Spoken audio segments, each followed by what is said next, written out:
Question है 2.2 का, वो ये है कि तुमको दे दिया कि शून्यकों का योग यानी सम ऑफ जीरोज और प्रोडक्ट ऑफ जीरोज यानी गुणनफल। कल जो हमने जनरल इक्वेशन लिखी थी वो क्या लिखी थी, x square minus alpha plus beta multiply में एक्स प्लस में अल्फा इंटू में बीटा। ये क्या लिखा हुआ है, ये लिखा हुआ है सम ऑफ जीरोज यानी योग लिखा हुआ है शून्यकों का। यहां पे क्या लिखा हुआ है, प्रोडक्ट ऑफ जीरोज। यहां पे क्या लिखा हुआ है, गुणनफल। क्या लिखा है, गुणनफल शून्यकों का। क्लियर। और क्वेश्चन में तुमको क्या दे रखा है, पहला क्वेश्चन है जैसे सम दे दिया तुमको 1/4 और प्रोडक्ट दे दिया तुमको -1। अब तुमने इन दोनों को यूज करके ये इक्वेशन बनानी है। बच्चे क्या गलती करते हैं इसमें, सिंपल सी गलती करते हैं, इसको अल्फा मान लेते हैं, इसको बीटा मान लेते हैं और फिर अल्फा बीटा की जगह इनकी वैल्यू पुट कर देते हैं। और तुम लोग भी यही गलती करते हो जितनी बार भी टेस्ट में तुमने किया। समझ में आया, इस बात को समझो। ये तुमको सम दे रखा है और ये तुमको प्रोडक्ट दे रखा है, ना कि ये अल्फा और बीटा है। सम का मतलब क्या हो गया, ये वैल्यू है अल्फा प्लस बीटा की और ये वैल्यू है अल्फा इंटू, ये उठा के यहां पुट कर देना तुमने, बस इतना सा क्वेश्चन है ये। X square minus alpha plus beta की वैल्यू कितनी दे दी तुमको, 1/4 मल्टीप्लाई में प्लस में अल्फा इंटू बीटा कितना दे दी तुमको, -1। क्लियर। साइन का ध्यान रखना है यहां भी और यहां भी। कई बार तुमको वो सम माइनस में दे देगा तो यहां माइनस में रखना पड़ेगा, माइनस माइनस प्लस होएगा, अगला पार्ट आ जाएगा। ठीक है। अब इसको सोल्व कर देना, x square minus x upon 4 plus into minus minus into में 1 इक्वल टू 0 इक्वल टू 0। अब इसको यहां नहीं छोड़ना है, जो नीचे 4 है ना, इस 4 से सबको मल्टीप्लाई कर देना है।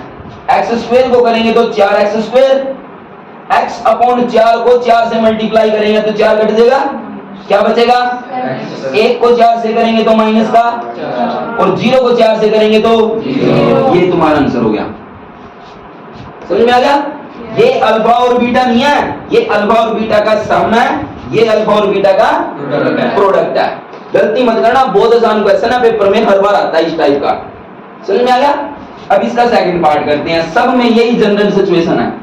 मैं डायरेक्ट 2-3 क्वेश्चन लिख देता हूं इसके, उनको कर लेते हैं। ठीक है। पहले में क्या है, अगले में √2 तो सम है और प्रोडक्ट है तुम्हारा 1/3। अगले में सम की वैल्यू 0 है और प्रोडक्ट है तुम्हारा √5।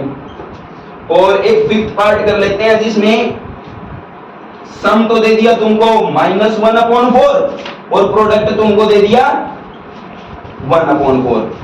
ये 3 पार्ट कर लेते हैं। ठीक है। इसको करते हैं।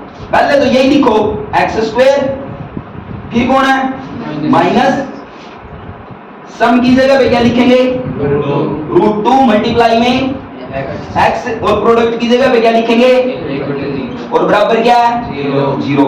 अब नीचे 3 है, इसको हटाना है यहां से, सबको 3 से मल्टीप्लाई कर दो तो ये हो जाएगा 3x square minus 3 √2x plus में 1 बराबर में 0। खत्म हो गया क्वेश्चन तुम्हारा।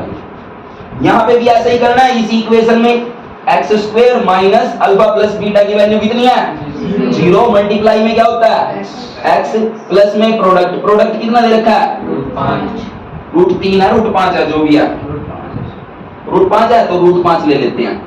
क्लियर। अब ये क्या हो गया पूरा 0, तो यहां बच गया एक्स स्क्वायर और वहां बच गया √5 बराबर लगा दो 0। ये होगी तुम्हारी इक्वेशन। अब यहां देखो सम कितना दे रखा है तुमको, -1/4। अब जो मैं साइन की बात कर रहा था कि साइन याद रखना है, वो यहाँ याद रखना है। ये क्या लिखा हुआ है, एक्स स्क्वायर, फिर क्या माइनस सम कितना दे रखा है -1/4 मल्टीप्लाई में क्या करना है एक्स प्लस में प्रोडक्ट कितना दे दिया 1/4। अब इनकी वो करते हैं आगे, अगला स्टेप है एक्स स्क्वायर माइनस माइनस क्या हो जाएगा 1/4 साथ में प्लस में 1/4। अब नीचे 2 4 है ना, तो 4 से मल्टीप्लाई कर देते हैं, दोनों कट जाएंगे। हमने ये नीचे वाला एलिमिनेट करना है। अगर ये अलग अलग होते तो ऐसा नंबर ले लेते जो इन दोनों से डिवाइड होता है। क्लियर। तो अब हम इसको बराबर 0 रख के 4 से मल्टीप्लाई करेंगे तो ये हो जाएगा 4x स्क्वायर ये हो जाएगा 4 कट जाएगा तो x, यहाँ से 4 कट जाएगा तो 1 बराबर कितना बच गया 0। समझ में आया? सिंपल था, कर लेंगे एक बार और बताऊं। तो ये सम है, ये प्रोडक्ट है, इसको अल्फा बीटा मत मानना गलती से भी, बच्चे गलती करते हैं इस पार्ट में। अब इसी का एक क्वेश्चन और करवा देता हूं तुमको, जिसमें ये नीचे दो अलग अलग नंबर हो। जैसे कोई इक्वेशन बनाओ जिसमें सम दे दिया तुमको 3/7 माइनस का, और प्रोडक्ट दे दिया तुमको 2/5 प्लस का। समझ में आया? तो ये तो सम है, यानी अल्फा प्लस बीटा है, और ये क्या है अल्फा इंटू बीटा। तो इक्वेशन तो ये बनानी है हर बारी। तो यहाँ पे क्या हो जाएगा एक्स स्क्वायर, फिर क्या लगाना है हमने माइनस, और फिर सम कितना दे रखा है -3/7। इस साइन का याद रखना है, ध्यान रखना है। साथ में मल्टीप्लाई में प्लस में अल्फा इंटू बीटा की वैल्यू कितनी दे दी 2/5। अब इसको एक बार नॉर्मल इक्वेशन कर लेते हैं। माइनस माइनस क्या हो गया 3/, मल्टीप्लाई में प्लस में 2/5 इज इक्वल टू 0। अब तुमने ऐसे नंबर से मल्टीप्लाई करना है जो इन दोनों से कटता हो, इन दोनों से डिवाइड होता हो, या फिर इन दोनों का एलसीएम ले लेना बेस्ट है। नीचे वाले नंबरों का अगर नीचे अलग अलग नंबर हो तो एलसीएम कितना आएगा इन दोनों का 35 से मल्टीप्लाई कर दो, क्या बन जाएगा 35x² प्लस में 35 इंटू में 3/7x प्लस में 2/5 मल्टीप्लाई में 35 इज इक्वल टू 0 मल्टीप्लाई में 35। तो ये हो जाएगा 35x², 7 पे 5 कटेगा 35, 5 3 15, 15x, और 5 पे कटेगा 7, 7 दूनी 14 इज इक्वल टू 0।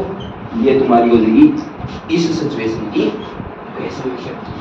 कर लेंगे। और ये तुम्हारा 2.2 खत्म। कल वाला करवाया था मिड टर्म स्प्लिट से, और ये तुम्हारा सिंपल मिलेगा, और ये पेपर में आता है भाई, फाइनल में भी आएगा। सीबीएसई 100% पूछती है इस टाइप के क्वेश्चन, या फिर वो घुमा फिरा के पूछेगी तो ये पूछ लेगी कि कोई इक्वेशन दे देगी, बताओ इसका सम कितना है। जैसे एक इक्वेशन लिखता हूं मैं, तुमने बताना है कि जीरोज का सम और प्रोडक्ट कितना कितना है, ठीक है बताओगे? ठीक है, तो मैं इक्वेशन लिख रहा हूं 7x² minus 4x plus 4x plus में 3 इज इक्वल टू 0। बताओ इसमें अल्फा प्लस बीटा की वैल्यू कितनी है? कितनी है? कितनी है? कर दी ना तुमने गलती सर -4। ये भी गलत है, -4 भी। ये कहां जाएगा? पहले इसको पहले इस फॉर्म में लिखो। तो ये क्या होनी चाहिए x² minus alpha plus beta multiply में क्या होना चाहिए x, प्लस में क्या होना चाहिए x into alpha into beta बराबर क्या होना चाहिए। तो यहाँ क्या है x² के साथ कौन है? इस 7 को हटाना पड़ेगा ना, तो करो 7 से डिवाइड सबको। ये क्या बनेगा x² प्लस 4 डिवाइड में 7 इंटू में x प्लस में 3 डिवाइड में 7 इज इक्वल टू 0 डिवाइड में 7 बराबर 0। अब बन गई हमारी इसके जैसी सेम इक्वेशन, बन गई ना। अब क्या करेंगे, क्योंकि ये जनरल इक्वेशन तो ये है, ये तो ये हो गया बहुत बढ़िया, और x की जगह पे x है, ये भी बढ़िया है।